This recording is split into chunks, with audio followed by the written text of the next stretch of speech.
बिहार और मिथिलांचल की हर खबर देखने के लिए यूट्यूब चैनल सर्च करें, सब्सक्राइब करें और बेल आइकन दबाएं।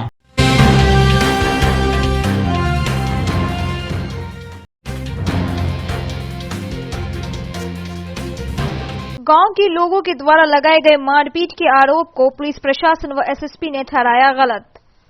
मनीगाछी के वाजिदपुर में तालाब में डूबने से एक व्यक्ति की हुई मौत के संबंध में तहकीकात कर रहे अनुमंडल पदाधिकारी बेनीपुर शंभुनाथ जी अनुमंडल पुलिस पदाधिकारी बेनीपुर के साथ घटनास्थल पर पहुंचकर लोगों से पूछताछ की गई। उन्होंने बताया कि तहकीकात से प्रथम दृष्टया यही तथ्य सामने आया है कि पंचायत चुनाव के दौरान मनीगाछी के वाजिदपुर में एक मतदान केंद्र पर रात्रि 8 बजे तक अनावश्यक भीड़ लगी थी। अत्यधिक अनावश्यक भीड़ मतदान केंद्र पर होने की जानकारी मिलने पर क्विक रिस्पांस टीम वहां पहुंची। क्विक रिस्पांस टीम द्वारा अनावश्यक भीड़ को हटाया जाने लगा। मतदान केंद्र पर समीप एकत्रित अनावश्यक भीड़ पुलिस को देखकर भागने लगी। भागने के क्रम में 55 वर्षीय एक व्यक्ति तालाब में जो वर्षा के पानी के कारण 15 फीट भर गया था उसमें जाकर डूब गया, जिसके कारण उसकी मृत्यु हो गई। शव को पोस्टमार्टम कराया जा रहा है। तत्काल अनुग्रह अनुदान की राशि 4 लाख रुपए मृतक के परिजनों को प्रदान की जा चुकी है।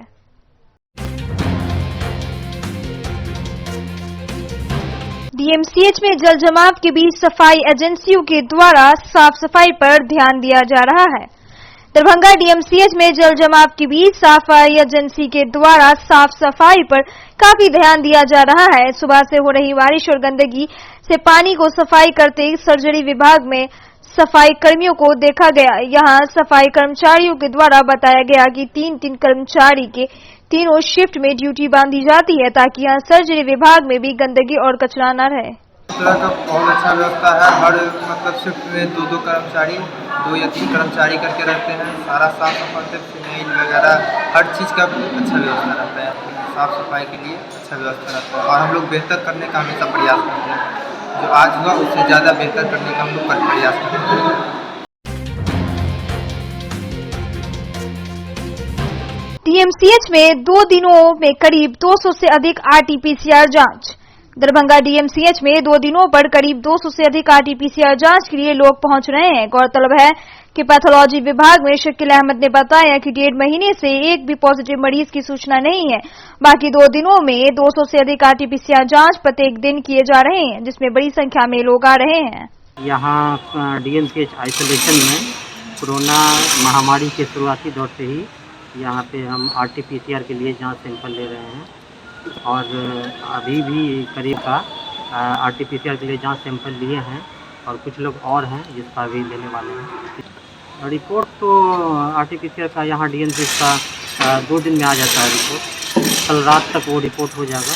इन लोगों को रिपोर्ट को मॉर्निंग में मिल जाएगा। अभी बहुत दिनों से डीएमसीएच का निगेटिव ही आ रहा है। करीब 1.5 महीना हो गया, अभी पॉजिटिव नहीं आ रहा, लेकिन जाँच का सिलसिला लगातार जारी है। प्रत्येक दिन यहाँ 10, 15, 20, 25, 30 ऐसे पेशेंट आते हैं जो संदिग्ध रहते हैं और उनका टेस्ट होता है। सैदनगर विश्वकर्मा मंदिर से लेकर के हजमा चौराहा तक देखी गई भीषण जाम। सैदनगर विश्वकर्मा मंदिर से लेकर हजमा चौराहा तक काफी संख्या में जाम की समस्या देखी गई है।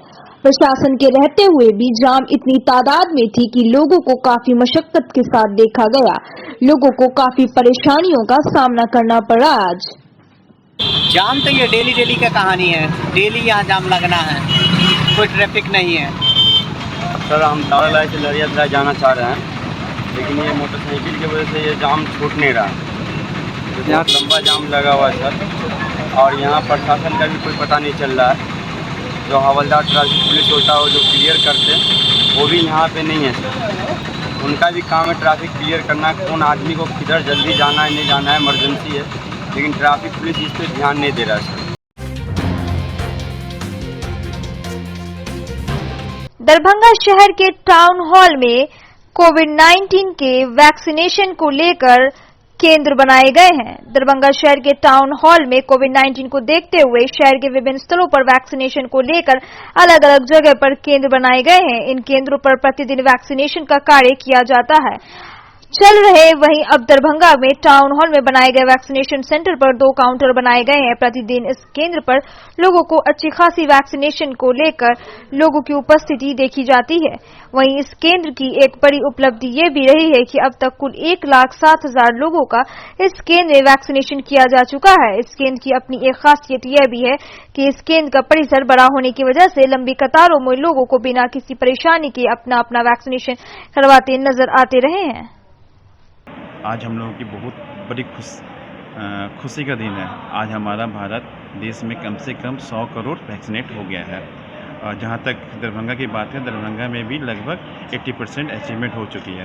और जहाँ तक हम बात करते हैं अपने इस टाउन हॉल की, जो हमारा 6 to 9 चलता है, जो सुबह 6 बजे से लेकर रात 9 बजे तक जो हम सेवा देते हैं, जहाँ हम 2 वैक्सीन देते हैं, कोविशील्ड भी दे रहे हैं, कोवैक्सीन भी दे रहे हैं। ये भी हमारा 5 अगस्त से स्टार्ट हुआ है, जो अब तक हमारा अचीवमेंट लगभग 1,08,000 के आसपास पार कर चुका है। तो आप देखे भी होंगे कि हमारे यहाँ अलग से एक हेल्प डेस्क है, रजिस्ट्रेशन है, अलग से काउंटर बना हुआ है वैक्सीनेशन के लिए, जहाँ महिलाओं के लिए अलग है, बुजुर्ग के लिए अलग है और कोविशील्ड कोवैक्सीन अलग है। फिर हमारे यहाँ लाभार्थी को बैठने के लिए 30 मिनट के लिए भी सीटिंग का अरेंजमेंट किया गया है। उसके बाद हमारा ऑब्जर्वेशन रूम भी है, जहाँ किसी प्रकार की यहाँ जो टाउन हॉल में वैक्सीनेशन कराया जा रहा है, यह वैक्सीनेशन 76 डेज में 1,08,000 अब तक हो चुके हैं। ये बड़े ही प्रॉपर तरीके से कराए जा रहे हैं, जिसमें हेल्प डेस्क भी है, विशेष प्रॉब्लम होने पर डॉक्टर की भी सुविधा यहाँ दी गई हुई है। और जितने भी हैं यहाँ सब केयर के स्टाफ हैं, जो केयर की तरफ से हर तरीके के प्रॉब्लम, रजिस्ट्रेशन से लेके किसी तरह का कोई सर्टिफिकेट या फिर किसी तरह की नंबर की जो बातें होती हैं कि नहीं फंस रहा, नहीं निकल रहा है कोई चीज़, तो उनको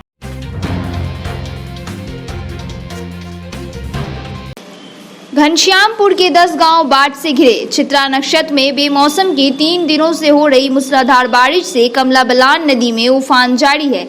नदी का जल स्तर झंझारपुर में लाल निशान से लगभग 1.25 मीटर ऊपर बह रही है, जिससे घनश्यामपुर प्रखंड के बाढ़ ने दस्तक दे दी है। घनश्यामपुर के लगभग 10 गांव चारों तरफ से बाढ़ के पानी से घिर गए हैं। इसके साथ ही तटबंध की चौकसी बढ़ा दी गई है। विभागीय अधिकारी तटबंध पर कैंप कर रहे हैं। जरूरत की बिंदुओं पर निरोधात्मक कार्रवाई जारी है। रोजमर्रा की जरूरतों को पूरा करने के लिए लोग नाव से आवाजाही कर रहे हैं। इस संबंध में पूछने पर बाढ़ प्रमंडल झंझारपुर 2 के जेई अश्विनी कुमार ठाकुर ने बताया कि स्थिति पर नजर रखी जा रही है।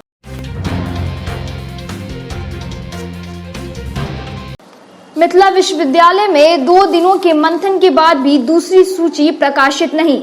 ललित नारायण मिथिला विश्वविद्यालय में स्नातक प्रथम खंड के नामांकन की दूसरी सूची में व्याप्त गड़बड़ी के कारण विगत 2 दिनों से सूची जारी नहीं हो पा रही है, जबकि इसे 2 दिन पहले जारी करने की योजना थी। नामांकन के लिए जिम्मेवार एजेंसी ने सूची निर्माण में त्रुटि कर दी है। संपर्क करने के लिए बार-बार अध्यक्ष छात्र कल्याण को फोन कर रहे हैं, लेकिन उन्होंने फोन नहीं रिसीव किया। जबकि 19 अक्टूबर को उन्होंने गड़बड़ी की हवाला देते हुए कहा था कि 20 अक्टूबर को दूसरी सूची में सुधार के बाद जारी कर दी जाएगी।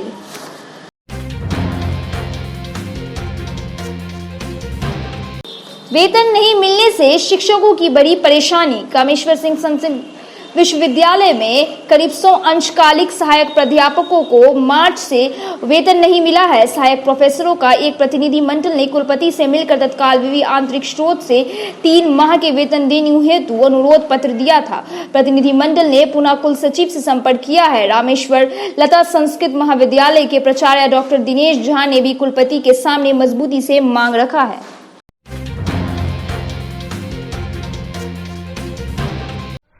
शुरू हुई इंटर की उत्प्रेषण परीक्षा।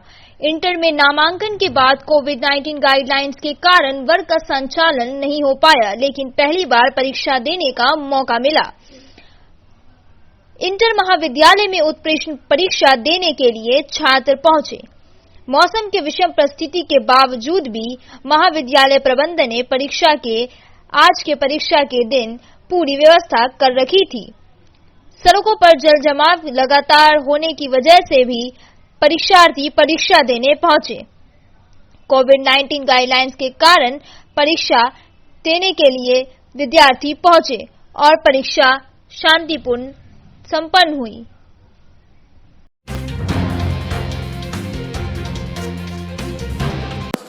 पेट्रोल 20 दिन में 4.55 रुपए महंगा। अंतर्राष्ट्रीय बाजार में कच्चे तेल में तेजी आने से घरेलू स्तर पर पेट्रोल और डीजल की कीमतों में फिर बढ़ोतरी हो गई है।